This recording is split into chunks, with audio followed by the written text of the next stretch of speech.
प्रस्तुत है शिवानी जी द्वारा लिखी गई कहानी मेरा भाई। तो चलिए कहानी शुरू करते हैं। बेंगलुरु तब आज का बेंगलुरु नहीं था। शहर के एक प्रमुख चौराहे से मुड़ती संकरी गली जिस नई बन रही बस्ती में पहुंचते ही विलीन हो जाती थी, उस बस्ती का तब नाम था शेषराद्रिपुरम। नाम आज भी वही है, पर कलेवर बदल गया है। उस सड़क का नाम था थर्ड क्रॉस रोड। कुछ मकान बन रहे थे, कुछ बन चुके थे। आज की उस गृह संकुल बस्ती में अपने 40 वर्ष पूर्व के उस मकान को ढूंढने के लिए मुझे घंटों भटकना पड़ा था। निराश होकर लौट ही रही थी कि एक सुदर्शन नवनिर्मित देवालय की घंटा ध्वनि सुन ठिठक गई। वर्षों की जंग लगी स्मृतियों की अर्गला सहसा स्वयं खुल गई। इसी मंदिर की तो तब नींव पड़ी थी और मैंने ही उस देवभूमि में भजन गाया था। नींव डालने वाली थी हमारी प्रतिवेशिनी गिरजाबाई। तेजी से कदम रखती मैं मंदिर के गर्भगृह में खड़ी हुई तो दीवार पर टंगे गिरजाबाई के आदमकम तैल चित्र पर दृष्टि गई। रेशमी नीली साड़ी, चौड़ा सुनहला किनारा, कंठ में पड़ा मंगलसूत्र, बड़ी सी कंकरेजी बिंदी, नाक के दोनों ओर चमकती हीरे की लौंग और कानों में दगदगाते हीरे के कर्णफूल। पूरा मंदिर अगरबत्ती की धूम्र रेखा से सुवासित था। सूर्यास्त हो चुका था। आरती के लिए धृत ज्योति बना रहे पुजारी की नंगी पीठ देख मुझे एक क्षण को लगा गिरजाबाई के पति राम स्वामी ही बैठे हैं। वे भी तो ऐसे ही नारायण स्वामी के भजन गाते धृत ज्योति बनाया करते थे और हमसे कहा करते थे, देखो माँ, इसे कहते हैं त्रिपुरी ज्योति। पहले तीनों ओर से बत्तियां बनाओ, फिर उन्हें एक कर दो। सुनिए, मैंने कहा। पुजारी चौंक कर मुड़ा। मैंने देखा वह तो कोई 20-22 वर्ष का तरुण पुजारी था। उसने आश्चर्य से मुझे देखा। यहाँ कहीं गिरजाबाई रहती थी? यह मंदिर उन्हीं का बनवाया हुआ है ना? उसने सिर हिलाकर कन्नड़ में कुछ कहा। मूर्ति के सम्मुख झुके एक भक्त ने शायद हिंदी में पूछा गया मेरा प्रश्न और कन्नड़ में दिया गया उत्तर सुन लिया था। वह तो बहुत साल पहले हुआ मर गया जी, उसने कहा। उसके पति? वह तो और भी पहले मर गया। आप बहुत साल बाद बेंगलुरु आया है क्या? जी हाँ, 40 साल बाद। गिरजाबाई हमारी पड़ोसी थी। सुबैया को भी आप जानते होंगे, गिरजाबाई का अनाथ भतीजा जो उनके साथ रहता था। वह कहाँ है? सुबैया को पूछता क्या? फिर वह व्यक्ति पुजारी की ओर मुड़कर रहस्यमय ढंग से कन्नड़ में कुछ कहने लगा। आप उसे नहीं जानते क्या? मैंने कुछ अधैर्य होकर पूछा। अम्मा, बेंगलुरु में सुबैया को कौन नहीं जानता? कितना मर्डर, रेप, बैंक रॉबरी किया उसने। कर्नाटक गवर्नमेंट 10,000 रुपये का इनाम बोला है उसको पकड़ने का। Rape, murder, bank robbery? वह दुबला पतला टांगों और स्याह चेहरे वाला रिकेटी छोकरा। पर फिर मैं बिना कुछ पूछे चुपचाप बाहर निकल आई। एक बार फिर मैंने उन साथ साथ जुड़े 4 मकानों को देखा।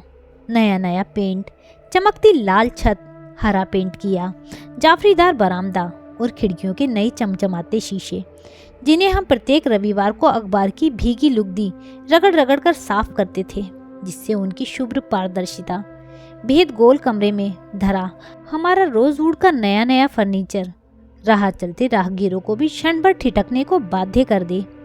द्वार पर चढ़ी थी प्रिमरोज की बेल, जिसके नन्हे नन्हे पीले गुलाबों की सुगंध संध्या होते ही अगरबत्ती की प्रवसन्न धूम्ररेखी सी पूरे परिवेश को सुवासित कर देती थी। वह बेल हमें सुबैया ने ही लाकर दी थी।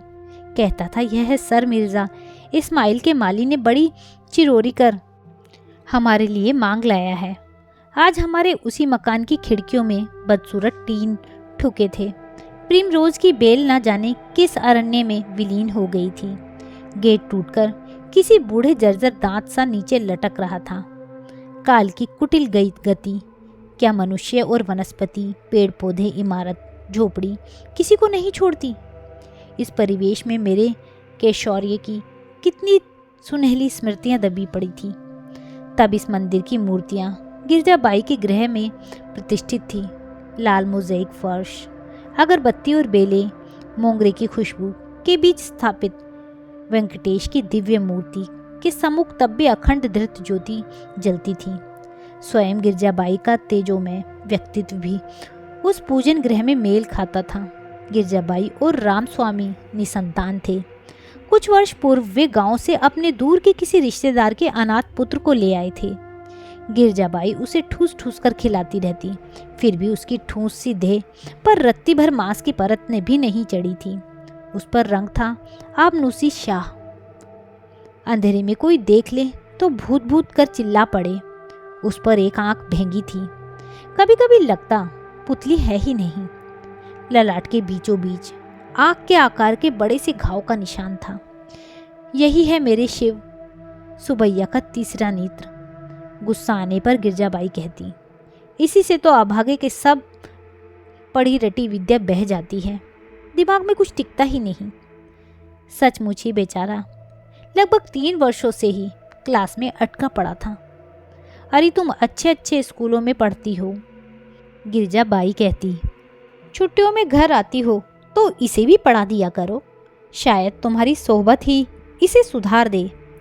दूसरे ही दिन से सुबह सुबह होते ही न होते अपनी कॉपी किताब ले हमसे पढ़ने आ जाता। नंगे बदन, ऊंची बंधी धोती, ललाट पर भस्म का प्रगाढ़ लेप, सतरबंधी शिखा और काले स्याह चेहरे पर विद्युतवदी सी चमकती सफेद दंत पंक्ति। माँ कभी कभी बौखला जाती, सुबह ही सुबह इस कलूटे कलुए का मुंह देख लिया है, न जाने कैसा दिन बीतेगा। वह काना नहीं है, भेंगा है माँ। मैं अपने शिष्य का पक्ष लेती। मुझे उस पर बेहद तरस आता था। अनाथ लड़का बुआ के यहाँ आश्रित नौकर किसी ही जिंदगी तो जी रहा था। अरे सुबैया, पानी भरा, कमरा झाड़ा, पूजा के बर्तन साफ किए, चल जल्दी कॉफी बना ला। असंख्य आदेशों की गोली दागती बुआ जब कॉफी पीकर शांत होती तो वह हमसे पढ़ने भाग आता। मेरे दोनों भाई उसे छेड़ते रहते, क्यों रे भड़बूजे, तुझे तो पसीना भी काला आता होगा, क्यों? अरे भूतनी के, कल बनियान पहनकर आना, तेरी नंगी काली पीठ आंखों में चुभती है। वह बेचारा हिंदी समझता ही कहाँ था, पर फिर धीरे धीरे वह हिंदी भी सीख गया। जितने दिन हम गर्मियों की छुट्टियों में घर रहते, वह दिन रात हमारे यहाँ ही पड़ा रहता। क्यों रे सुबैया, तुझे हमारे यहाँ इतना अच्छा क्यों लगता है रे? एक दिन मैंने पूछ लिया। बताऊं? उसने अपनी बड़ी बड़ी डरी सहमी आंखें उठाकर लजाकर सहसा झुका ली। बताना, मेरी बड़ी बहन ने कहा। हम लोग सब इतना सफ़ेद है ना, इसी से बेचारा अपने काले रंग के लिए वह विधाता को कभी क्षमा नहीं कर पाया। शायद वही कुंठा उसे एक दिन विधाता की सृष्टि का संहार करने को उकसा गई। रक्षाबंधन के दिन वह स्वयं ही एक सजीली राखी लेकर उपस्थित हो गया। हमको आप राखी बांधेगा ना? इसी से हम लाया। तू क्यों लाया? भाई थोड़ी ही ना राखी लाता है। बहन उसे बांधती है। फिर पहाड़ में, यानी हमारे देश में, राखी दामाद और भांजे को बांधी जाती है। हमारे यहाँ भाई बहन का त्योहार है, भाई दूज।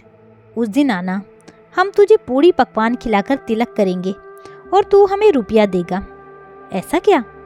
उसका मुंह लटक गया। अच्छा चल, मैं तुझे राखी बांध दूंगी, पर अगली बार तू राखी मत लाना। भाई थोड़े ही ना राखी लाता है, बहन उसे बांधती है। मैंने उसे तिलक लगाकर राखी बांधी और मुंह में लड्डू भर दिया। आज से तू हमारा भाई बन गया सुबैया। भाई? उसकी आंखों में उल्लास की किरणें फूट उठी। हाँ भाई, सच सच। और फिर 3 वर्षों तक मेरा वह भाई मेरे सगे भाइयों से भी पहले भाई दूज के पकवान खाने पहुंच जाता। रक्षाबंधन के दिन भी वह स्वयं राखी लेकर आ जाता। सुबह अखबार लेने हम में से कोई भी द्वार खोलता तो देखता, नंगे बदन, ललाट पर भस्म पोते, मेरा राखीबंद भाई देरी पर स्वामी भक्त श्वान सा बैठा है। अरे जा, तेरा कलूटा कनवा आ गया है तुझसे राखी बंधवाने। जब भी सुबह सुबह इसकी मनहूस सूरत देखी है, कुछ ना कुछ बुरी खबर ज़रूर सुनने को मिली है। माँ भुनभुनाते, छी माँ, कनवा क्यों कहती हो उसे? वह काना नहीं, भेंगा है। मैं कहती, जो भी है तो मनहूस, जा बांध राखी और दफा कर। मेरी माँ को उसका आना फूटी आंख नहीं भाता था। देखती नहीं कैसे टगर टगर चोरों की तरह ताकता है। आए दिन बेचारी गिरिजाबाई चिल्लाती रहती हैं। पूजा का चढ़ावा गायब हो गया। रामस्वामी की जेब से पैसा चला गया। आखिर इसके सिवा वहाँ है भी कौन जो लेगा? देख, इसे बहुत मुंह मत लगा। मुझे इसकी कोई किसी टेढ़ी नज़र अच्छी नहीं लगती।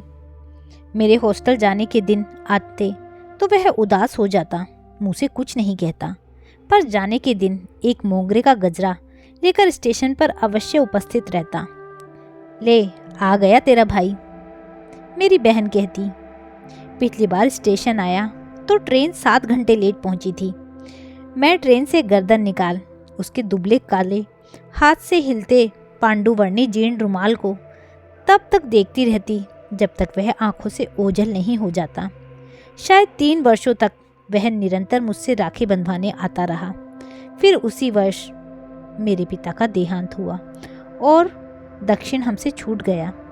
हम जब बेंगलुरु से पहाड़ लौटे तो वह अपनी बुआ के साथ श्री रंगापट्टनम की यात्रा पर गया था और फिर वह सहसा जैसे किसी शून्य अंतरिक्ष से सहसा धूमकेतु सा प्रकट हो गया।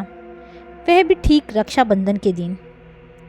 इटारसी से कुछ आगे बढ़ते ही ट्रेन ने गति द्विगुणित कर दी थी। अंधकार गहन हो चला था। भोपाल पहुंचते पहुंचते 10 बज जाएगा। सोच मैंने लपक कर बत्ती बुझा दी। पढ़ते पढ़ते ऊब गई थी। कूपे में और कोई नहीं था। एक धूमिल नीली बत्ती जल रही थी। सहसा खटाक से द्वार खुला। मैं हड़बड़ाकर उठ बैठी।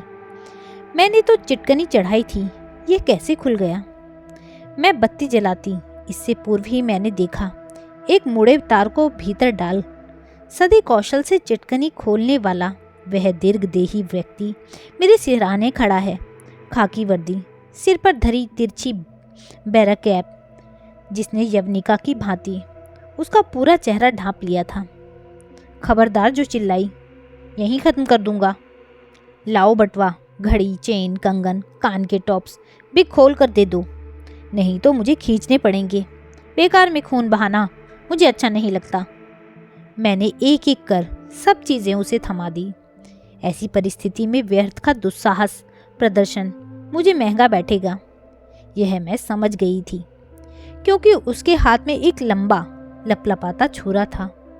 मेरी ओर बिना पीठ किए ही फिर उसने ऊपर के बर्थ पर धरा मेरा सूटकेस इस सहज भंगिमा से उठा लिया जैसे उसी का हो और गंतव्य स्टेशन आने पर वह अपना ही सामान लिए उतर रहा हो। सुनो, मैंने न जाने कैसे साहस जुटाकर कहा, तुम सब ले जा सकते हो, पर सूटकेस में मेरा पासपोर्ट है। मुझे परसों रात की फ्लाइट से संघातक रूप से बीमार किसी व्यक्ति को देखने लंदन जाना है। तुम यह ले जाओगे तो मैं इतनी जल्दी दूसरा पासपोर्ट नहीं बना पाऊंगी। मैं सहसा अपनी रुलाई नहीं रोक पाई। बस बस, रोना नहीं, मुझे औरतों की रुलाई से बड़ी घबराहट होती है। लाओ चाबी, पासपोर्ट निकाल दूं। सूटकेस खोल। उसने ऊपर ही धरा पासपोर्ट निकाला। बिना खोले ही थमा जाता तो अच्छा था, पर न जाने क्या सोच उसने पासपोर्ट खोला। बड़ी देर तक देखता रहा, फिर सूटकेस खुला ही छोड़ उसने बत्ती जला दी। मैंने अब तक उसका चेहरा देखा भी नहीं था। बत्ती जली तो मैंने अचकचा कर उसे देखा और उसने मुझे। हम दोनों कितने ही बदल गए हों। राखी के क्षीण सूत्र ने ही शायद एक साथ हम दोनों को किसी फिल्मी फ्लैशबैक की तत्परता से एक बार फिर शेषाद्रिपुरम की उस नई बस्ती में खड़ा कर दिया। सुबैया, तुम सुबैया हो ना? उसने टोपी उतारकर बर्थ पर शायद इसलिए पटकी कि मैं उसका चेहरा ठीक से देख उसे पहचान लूं। ललाट के बीचों बीच उसका तीसरा नेत्र उसकी दुष्कीर्ति की भांति जैसे और फैल गया था। यही तो है मेरे शिव सुबैया का तीसरा नेत्र। इसी से तो अभागे की सारी पढ़ाई विद्या बहकर निकल जाती है। दिमाग में कुछ टिकता ही नहीं। जैसे गिरजाबाई कमर पर हाथ धरे उसे कोस रही थी। आज इतने बरस में तुमसे मिला, वह भी ठीक रक्षाबंधन के दिन। तुम पासपोर्ट नहीं मांगता तो हमसे आज कितना बड़ा पाप हो जाता। इससे भी बड़ा पाप नहीं कर चुके क्या? सुना है बहुत नाम कमा चुके हो। 10,000 रुपये का इनाम है तुम्हारे सिर का। मेरा स्वर शायद कुछ अधिक ही तीखा हो गया था। वह खिसिया गया। माँ कहाँ है? बड़े भाई कहाँ है? तुम्हारा हस्बैंड किधर है? जिन सब की कुशल वह पूछ रहा था, वे सब एक एक कर सांसारिक कुशल क्षेम की परिधि से बहुत दूर जा चुके थे। फिर सक पकाकर उसने पूछा, तुम शादी तो बनाया ना? मैं चुप रही। सहसा वह चौकन्ना होकर सतर हो गया। गाड़ी की गति कुछ धीमी हो रही थी। किसी आसन्न प्राय स्टेशन की बत्तियां सुदूर अरण्य में जुगनुसी चमकने लगी थी। मैं चलूं? राखी नहीं बांधेगा? सहसा उसका स्वर कोमल दहवत पर उतर आया। नहीं, कोई बात नहीं। मैं तुमको हमेशा रक्षाबंधन पर 1 रुपया देता था, याद है ना? उसे भी शायद बुआ के मंदिर से चुरा कर लाते होंगे। मैंने तीखे स्वर में कहा। ठीक पकड़ा तुम। उसने बेहयाई से हंसकर बटुआ खोला। लो। न जाने कितने नोट निकालकर उसने मेरी ओर बढ़ा दिए।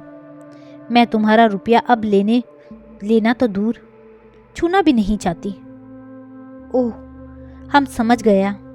कोई बात नहीं, तुम राखी नहीं बांधा, पर हमको लगता तुम राखी बांध दिया। और वह टोपी पहन तीर सा निकल गया। मैं कुछ दूर तक उठ ही नहीं पाई। जब बड़ी चेष्टा से खुला सूटकेस बंद करने उठी तो मेरे दोनों पैर कांप रहे थे। वह लेकर चला जाता तो? मूर्ख की भांति पूरे 5,000 कैश लेकर जा रही थी। ट्रैवलर्स चेक बनाने का समय ही कहाँ मिला था। उस पर पासपोर्ट, कुल देवताओं की पोटली, 4 तोले के कंगन, घड़ी, हीरे की अंगूठी, कैसे बचाया वर्षों पूर्व बांधी गई राखी की डोर ने। पर तभी देखा, चलते चलते मेरा वह हतभागा भाई मुझे मात दे ही गया था। अपना वॉलेट वह मेरे सूटकेस में वैसे ही धर गया था। 100 पाउंड के मोटी गड्डी, डॉलर, दिनार, फ्रैंक से भरा बटुआ, बकरा खाए अजदहे के पेट सा फूला था। न जाने किस विदेशी यात्री की जेब कतर वह उसे तीड़ी कर लाया था। निखालिस इंग्लिश लेदर के बटवे पर लिखा था मेड इन ग्रेट ब्रिटेन, किंतु उसमें नाम धाम है ना अता पता। अब कहाँ ढूंढूं इसके स्वामी को और किसे लौटाऊं? सोचती हूँ फिर तिरुपति गई तो वहाँ के दान पात्र में ही इसे डालाऊंगी। सुना है वहाँ संसार भर के महापातकी अपनी पाप की कमाई उड़ेल जाते हैं और उनका समस्त कलुष धुल जाता है। राखी तो उसे नहीं बांध पाई, पर इतना तो कर ही सकती हूँ जिसे अब मैं नहीं ढूंढ पाऊंगी। मेरे उस राखीबंद भाई को शायद दयालु वेंकटेश्वर स्वयं एक दिन मुश्के बांध अपने दरबार में बुला भेजें और वह अभागा उनके चरणों में गिरकर कह सके, पापोहम पाप कर्मोहम पापात्मम पाप संभवम त्राहि माम मुंडरीकाक्ष सर्व पाप हरो हरि। तो दोस्तों, यह थी कहानी मेरा भाई, जो कि शिवानी जी द्वारा लिखी गई है।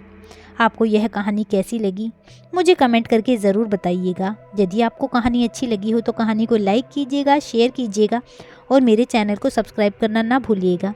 साथ ही बेल आइकन प्रेस करना ना भूलिएगा ताकि आने वाली नई कहानी का नोटिफिकेशन आपको समय पर मिल सके। कहानी सुनने के लिए बहुत बहुत धन्यवाद।